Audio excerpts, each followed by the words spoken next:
Hi అండి. సేమ్యా ఉప్మా పొడి పొడిగా రావాలంటే ఒకసారి ఇలా ట్రై చేయండి. చాలా టేస్టీగా కూడా ఉంటుంది. కడాయి పెట్టుకొని అందులో 2 స్పూన్స్ ఆయిల్ వేసుకోవాలి. ఆయిల్ వేడెక్కిన తర్వాత పల్లీలను వేయించుకోవాలి. పల్లీలు వేగిన తర్వాత వాటిని ఒక గిన్నెలోకి తీసుకుందాం. తర్వాత ఆవాలు వేసుకోవాలి. అలాగే కొద్దిగా అల్లం తురుము కూడా వేసుకొని అవి వేగిన తర్వాత ఇప్పుడు ఆనియన్, పచ్చిమిర్చి కూడా వేసుకోవాలి.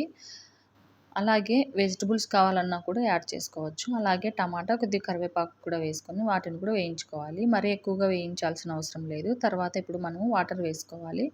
అలాగే రుచికి సరిపడా ఉప్పు కూడా వేసుకొని ఈ వాటర్‌ను బాగా మరిగించుకోవాలి. ఇక్కడ నేను రోస్టెడ్ సేమియా ఒక గ్లాస్ తీసుకున్నాను. ఒక గ్లాస్ సేమియా తీసుకుంటే 1 ½ గ్లాస్ కంటే కొద్దిగా ఎక్కువ వాటర్ వేసుకోవాలి. ఇప్పుడు మూత పెట్టేసుకొని మీడియం ఫ్లేమ్‌లో పెట్టుకొని 2 నిమిషాల పాటు అలాగే ఉంచాలి. తర్వాత ఇప్పుడు మనం ఒక స్పూన్ అంత నెయ్యి కూడా వేసుకొని ఇంకొక 2 నిమిషాల పాటు సిమ్‌లో పెట్టుకున్నామంటే మనకు పర్ఫెక్ట్‌గా సేమియా ఉప్మా అనేది రెడీ అవుతుంది. ఫైనల్‌గా వేయించుకున్న పల్లీలు కూడా వేసుకోవాలి. ఈ వీడియో నచ్చితే ఒక లైక్ చేయండి.